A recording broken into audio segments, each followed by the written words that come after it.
Could the Phillies ace be an answer for the Red Sox?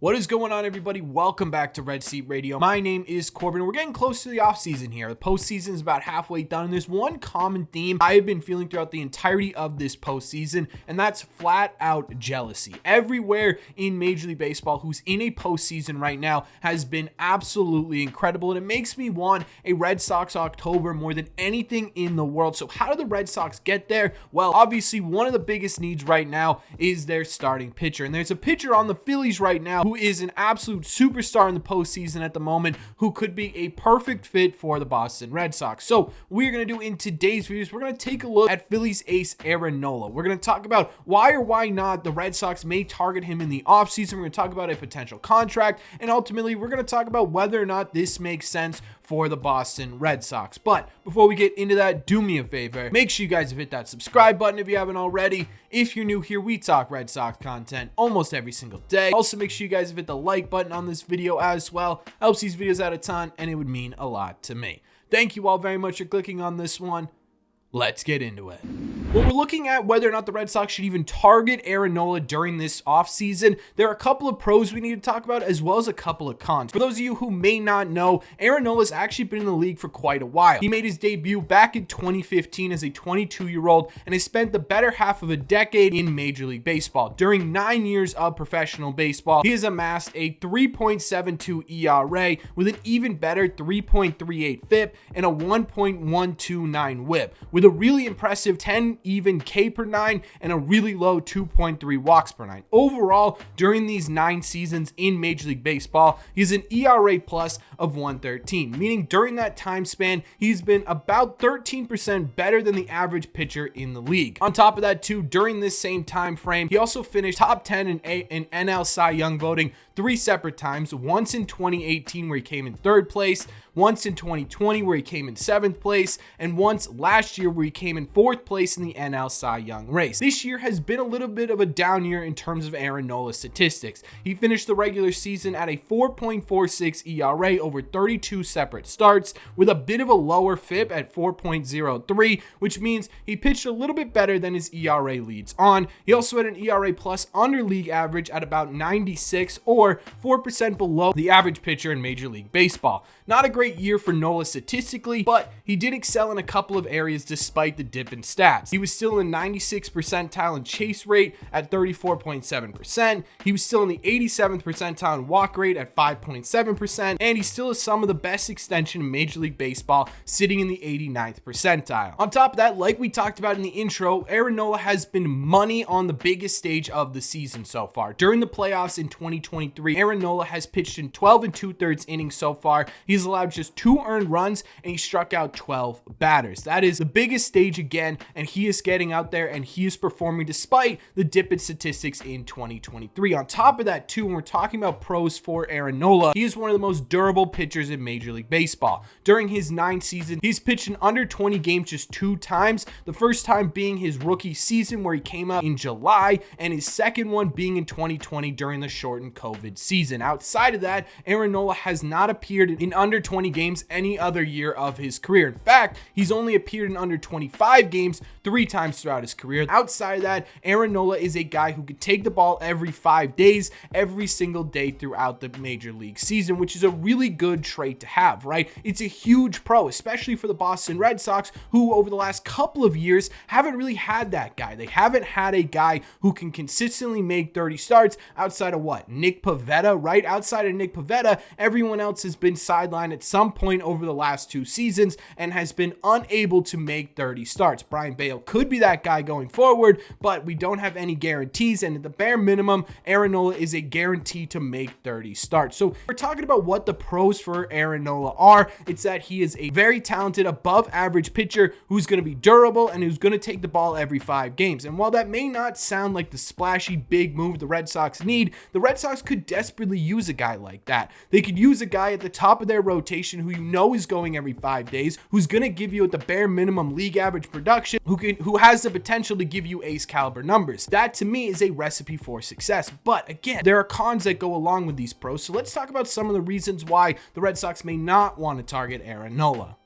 I think when you're looking at whether or not the Red Sox should target a guy like Aaron Nola, there are some cons that go along with the pros as well. And I wouldn't call these huge red flags, but they are definitely yellow flags and things to pay attention to. The most glaring and obvious one has been Aaron Nola's inconsistency season to season. Going back to 2018, where he had a 2.37 ERA, that ERA spiked the next year in 2019 to 3.87, which is still a pretty decent year, but it's not that 2.37. In 2020, it fell back down to 3.28, another really dominant year. 2021, that ERA spiked all the way up to 4.63, where he had a 90 ERA plus 10% below league average. Again, that number fell in 2022 to a 3.25 ERA, and obviously in 2023, that jumped up again another run plus to 4.46. Now, Aaron Nola over his career has had some really great seasons, and that's why this is all averaged out to an above average career for Aaron Nola, but that concern still stays there, especially as he's getting older, right? Aaron Nola is 30 going into his year 31 season. If he continues this sort of roller coaster type career where he's up and then he's down and then he's up and then he's down, what is that going to look like when he's 36, 37, 38 years old, right? Is that going to become a problem as he gets older? That 1 year is pretty good and another year is really bad, right? Those numbers are starting to jump higher and higher. Is this something that's going to continue, or is this something that's going to level out as he figures out how to pitch while also getting older? That's a big question mark when it comes to Aaron Nola. The other sort of con, in my opinion, is the price it's going to take to get him on your team. Before the season started, the Phillies offered Nola a $100+ million contract extension that Aaron Nola declined. Now, from what we could tell from this contract extension, because the exact dollar value is not out there, it was in the low 100 millions, which is below his league average value, and Aaron Nola elected to become a free agent and said he'd talk to the Phillies once he gets there. So already you're starting your contract negotiations at $100+ million, which isn't a bad number for a guy like Nola, but the problem is, in my opinion,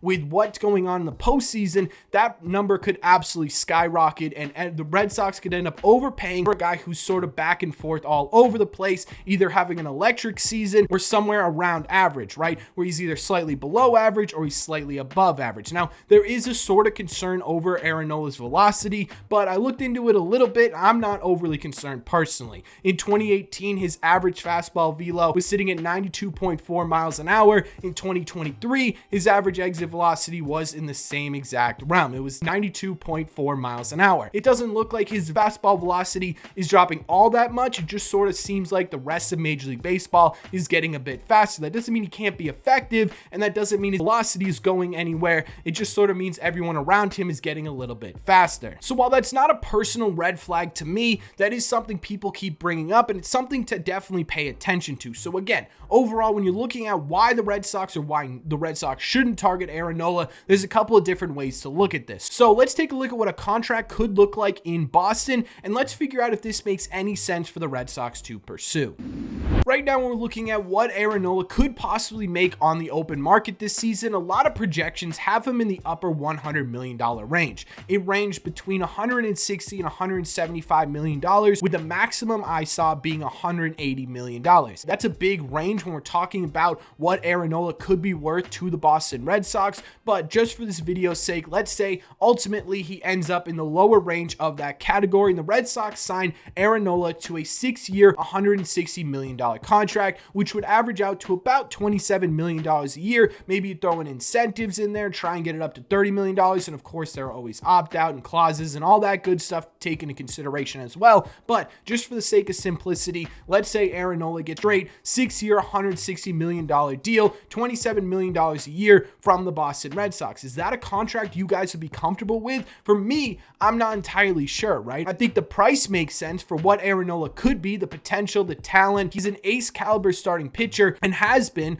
in 6 of his 9 seasons in Major League Baseball. He's a guy who's definitely going to be taking the ball every 30 days. The value in terms of what Aaron Nola is worth makes sense in that contract. Again, that's the low end, but if the Red Sox were to get him for that, to me, that would make a lot of sense. But there are going to be questions, right? And I would be nervous about a contract like this because of what we talked about with the cons. If Aaron Nola continues this sort of up and down roller coaster type years, what is that going to look like when he's 35, 36, 37? 2027. To me, that's a really big question mark, but I don't think that takes it out of the realm of possibilities at all for the Boston Red Sox. I still think he could be a really solid piece for this team. My issue with that is that it can't be the only move they make this offseason, right? There's a big difference in coming into 2024 with just Aaron Nola and maybe a Michael Lorenzen or some other sort of 3-4 type caliber pitcher, and coming into the 2024 season with an Aaron Nola and Blake Snell at the top of the rotation, or an Aaron Nola and Corbin Burns, or Aaron Nola and Yamamoto, right? That seems a lot more of an effective rotation to me than it would be if you say, okay, we got Aaron Nola, he was an ace for the Phillies for 6 out of his 9 years.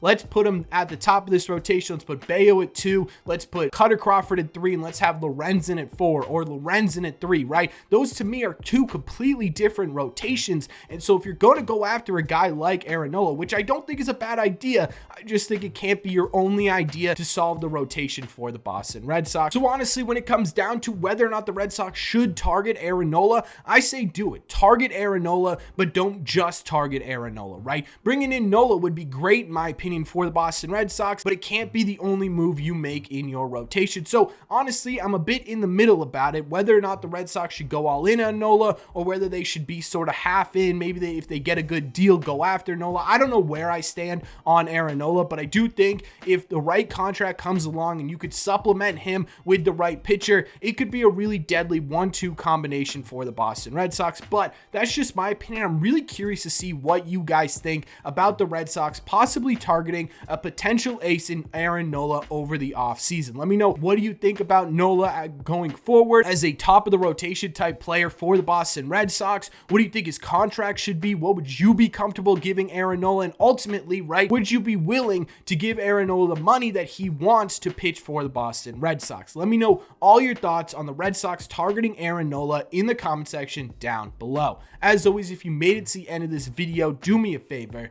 Make sure you guys have hit that subscribe button if you haven't already. If you're new here, we talk Red Sox content almost every single day. Also, make sure you guys have hit the like button on this video as well. Helps these videos out a ton, and it would mean a lot to me. Thank you all very much for clicking on this one, and I will see you in the red seats.